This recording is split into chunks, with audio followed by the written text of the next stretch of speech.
आज हम आपको राजा भर्तृहरि लेकर चलते हैं। हम पूरा परिवार अपनी गाड़ी से भर्तृहरि जा रहे हैं। महाराजा भर्तृहरि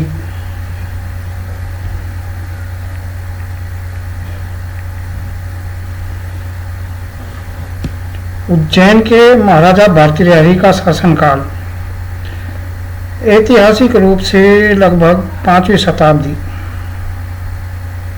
485 से 540 ईस्वी के बीच माना जाता है। लोक कथाओं के अनुसार वे प्राचीन मालवा की राजधानी अवंतिका, जिसको अब उज्जैन कहा जाता है, के राजा थे।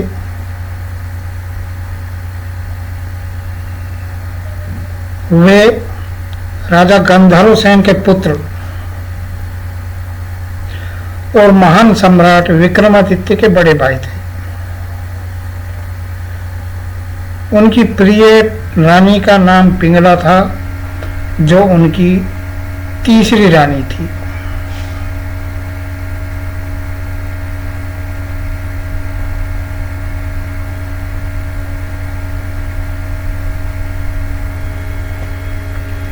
महाराजा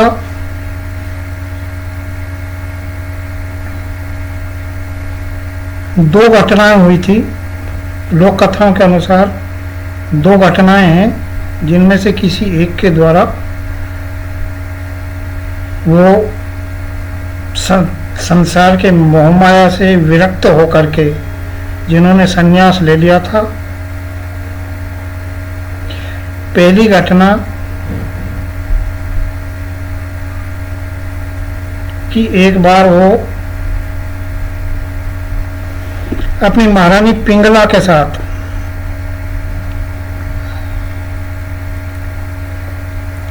दोस्तों, ये लेफ्ट साइड में हमारे गांव का सरकारी स्कूल है। अब हम गांव से बाहर आ गए हैं। लोक कथाओं के अनुसार पहली लोक कथा है कि वो एक बार अपनी महारानी पिंगला के साथ शिकार खेलने के लिए जंगल में गए थे। तो वहां भर्तृहरि जी ने तीर मार के एक हिरण का शिकार कर लिया। हिरण के मरने से रानी पिंगला को बहुत आघात हुआ। उन्होंने भर्तृहरि जी से कहा कि ये अच्छा नहीं हुआ। तब भर्तृहरि जी ने उस हिरण को अपने घोड़े पे लादा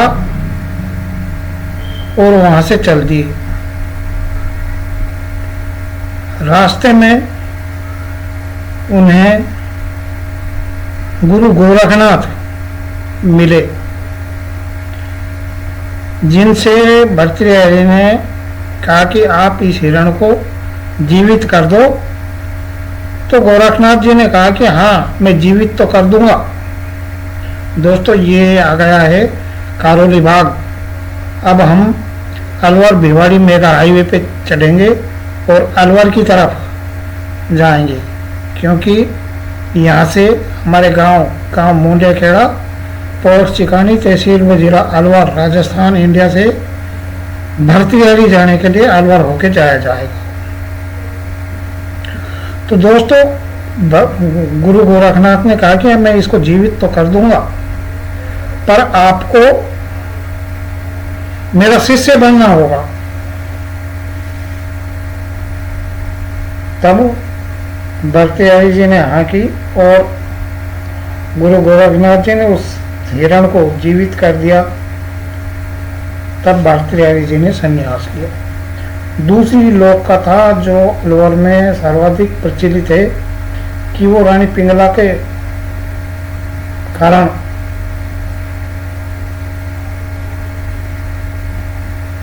सन्यासी हुए थे।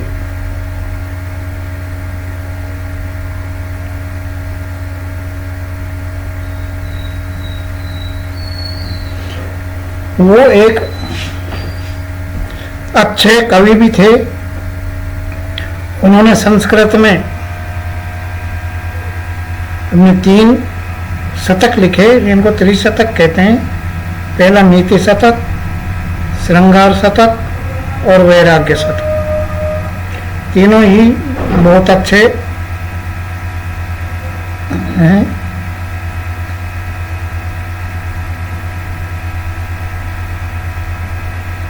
दोस्तों ये हम अलवर आ गए हैं।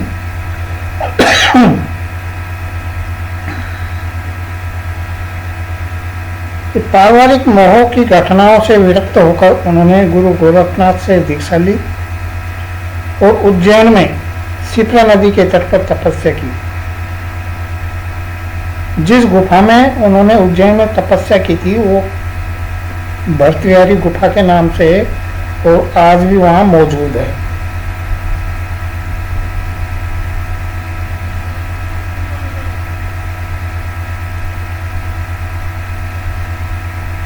राजा भर्तृहरि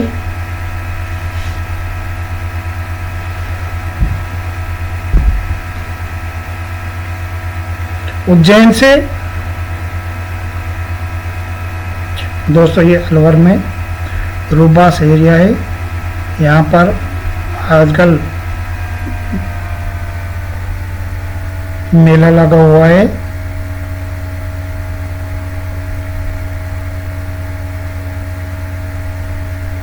बहुत लंबे चौड़े एरिया में मेला लगता है।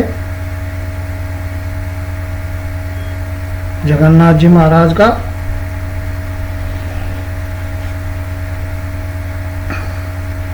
उज्जैन से चलकर महाराजा भर्तृहरि अलवर में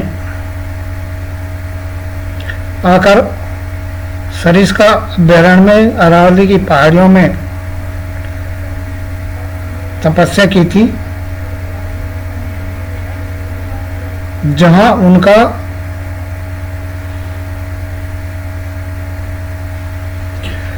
मंदिर बना हुआ है। अलवर में उनकी बहुत ही ज्यादा मान्यता है। दूर दूर से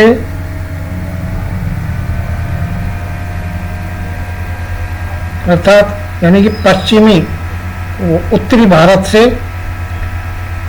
लगभग हर क्षेत्र से श्रद्धालु वहां पहुंचते हैं।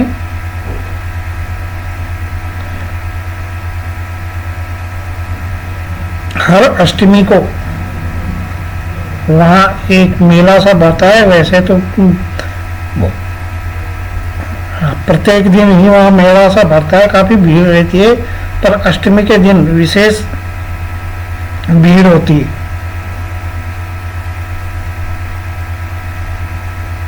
दोस्तों ये देखो, अभी जगन्नाथ जी के मेले की जगह चल रही है।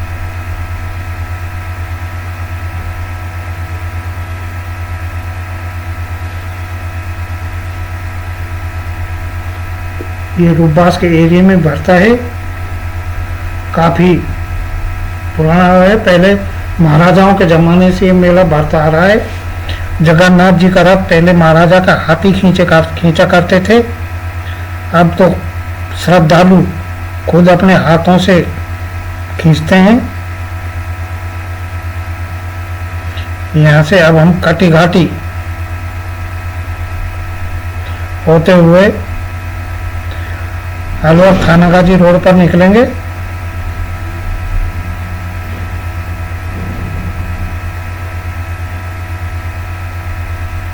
महाराजा भर्तृहरि का एक मंदिर तिजारा में भी स्थित है।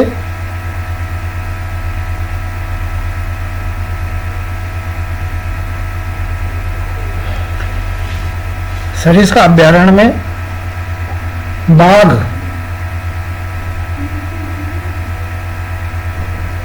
बहुत ज्यादा है, इसलिए वहां पर रात में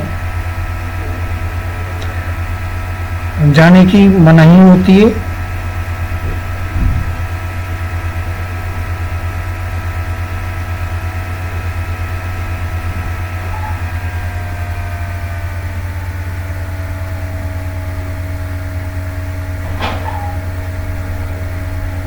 दोस्तों ये सामने नटनी का बाड़ा दिखाई दे रहा है। कहते हैं कि एक बार किसी महाराजा ने एक नटनी को के सामने शर्त रखी थी कि दोनों पहाड़ों पर रस्सा बांध के उस पर नाचने की। तो वहां पर वो नटनी नाची थी, इसलिए इसको नटनी का बाड़ा बोलते हैं। और ये यहाँ से मालाखेड़ा के लिए रोड जा रही है। ये सीधी रोड थाना गाजी को जा रही है, जो सरिस्का बाघ अभ्यारण्य में से होते हुए जाती है।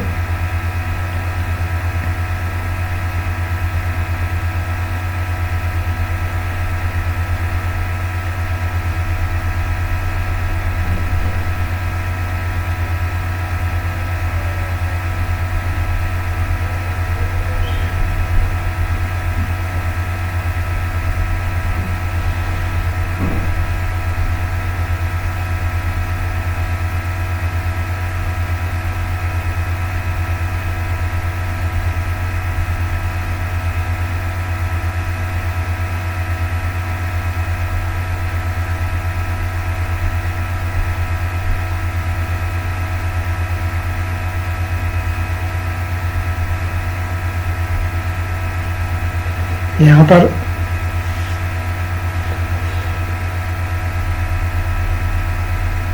वाहन की गति सीमा 30 किलोमीटर प्रति घंटे की रखी हुई है, क्योंकि कभी भी कोई भी जंगली जानवर सड़क पर आ सकता है।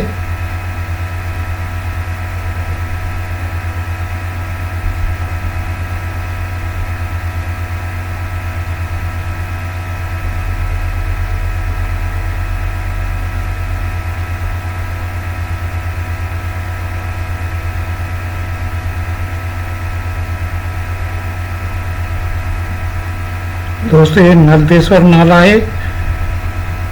यहीं पर एक नलदेश्वर महादेव जी का भी मंदिर है।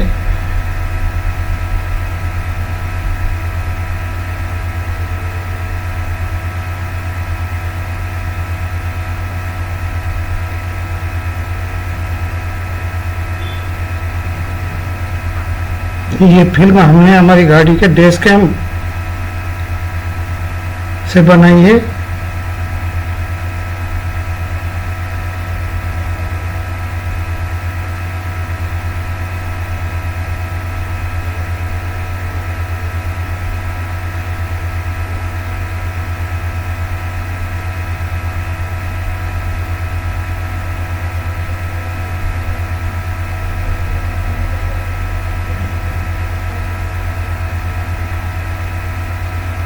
सरिस्का बाघ अभ्यारण्य में बाघ, हिरण, जंगली सुअर, तेंदुए जैसे काफी जानवर पाए जाते हैं।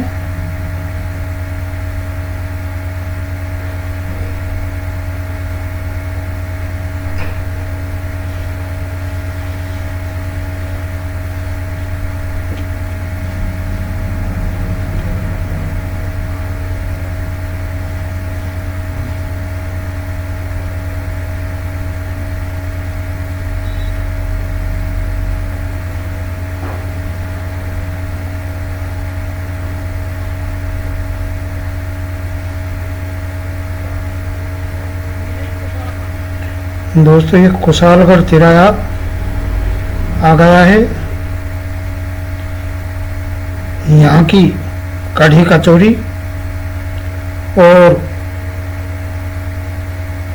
लहसुन के नमकीन प्रसिद्ध हैं।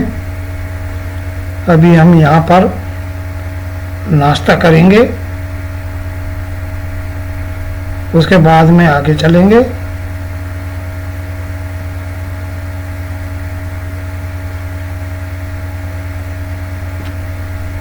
दोस्तों ये हम नाश्ता करके अब चल दिए हैं।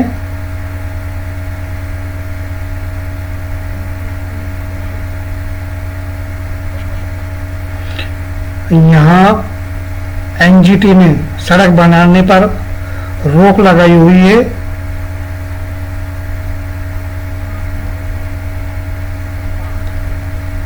अभयारण्य में वाहनों की आवाजाही प्रतिबंधित, बड़े वाहन यहाँ से नहीं गुजरते हैं अब बसों के अलावा, या फिर भर्तृहरि जाने वाले यात्रियों के ट्रैक्टर, टेम्पो ये जाते हैं।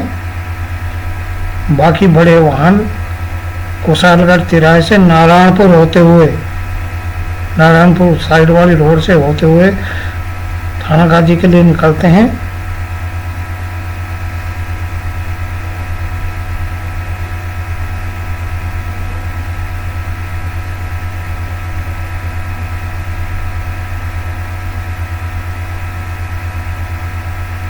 दोस्तों अब हम भर्तृहरि जी के तिराहे के पास आ गए हैं।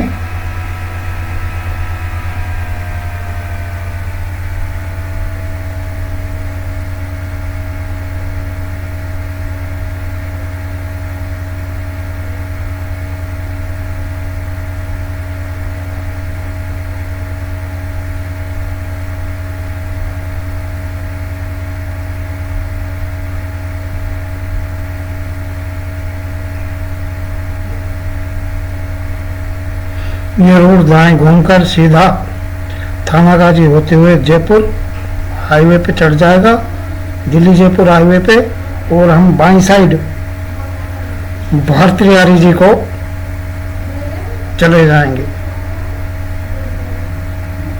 ये सामने भर्तृहरि जी का गेट दिखाई दे रहा है। यहाँ से भर्तृहरि जी लगभग 3 किलोमीटर हैं।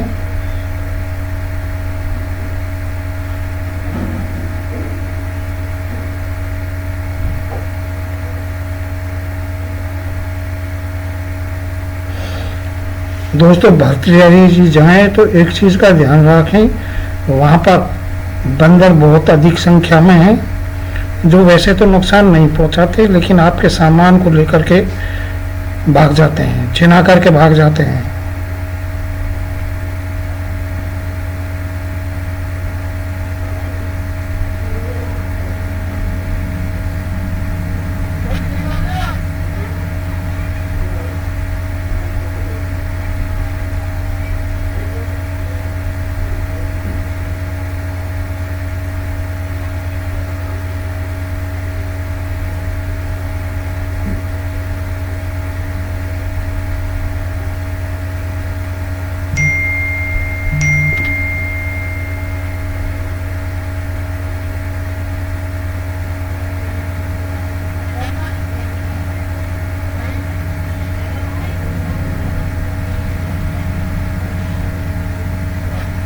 इस पूरे रोड पर रोड लाइट लगी हुई है, भर्तृहरि तिराहे से भर्तृहरि तक,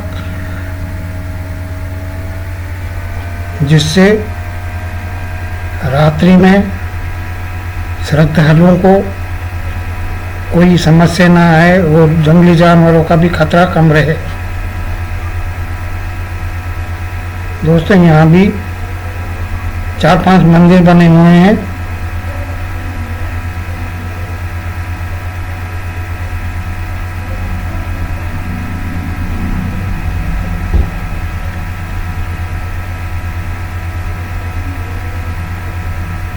अब हम शीघ्र ही भर्तृहरि जी के पहुंचने वाले हैं।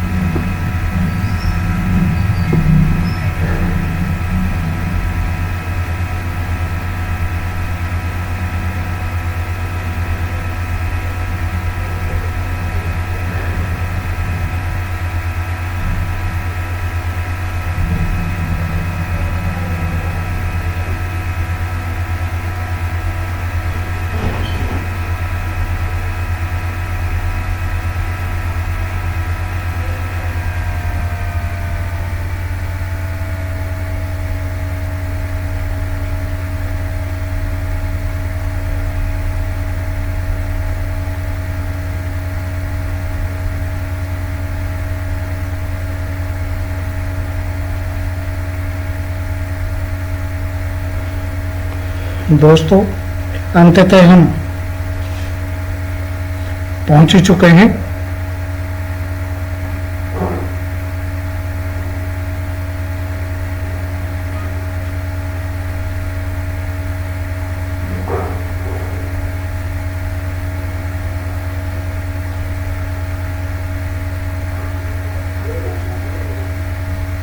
अब हम यहाँ पर हमारी कार पार्क कर देंगे।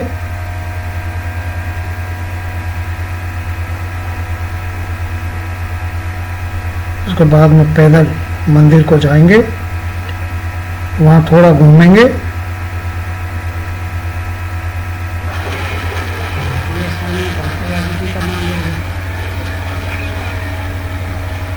ये मंदिर है, हमने यहाँ मोबाइल से शूट किया है।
दोस्तों, हम घूम के वापस घर को जा रहे हैं। चलती हैं अब हम वापस।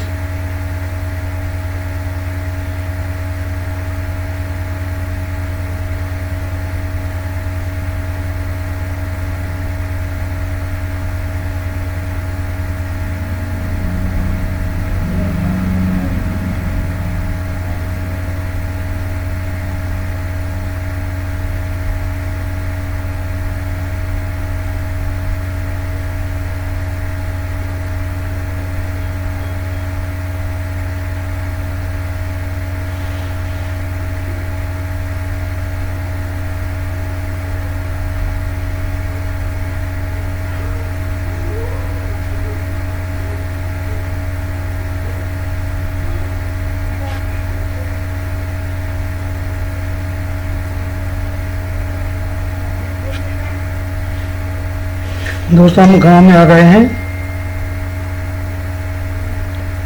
ये सामने जिस पर सोलर पैनल लगे हुए हैं, यही हमारा घर है। और आपने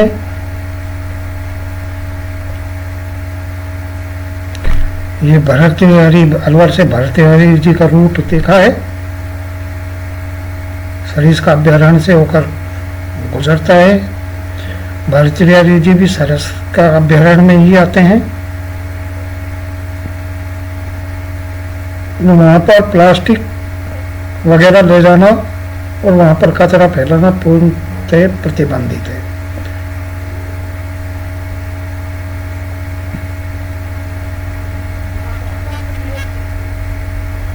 धन्यवाद।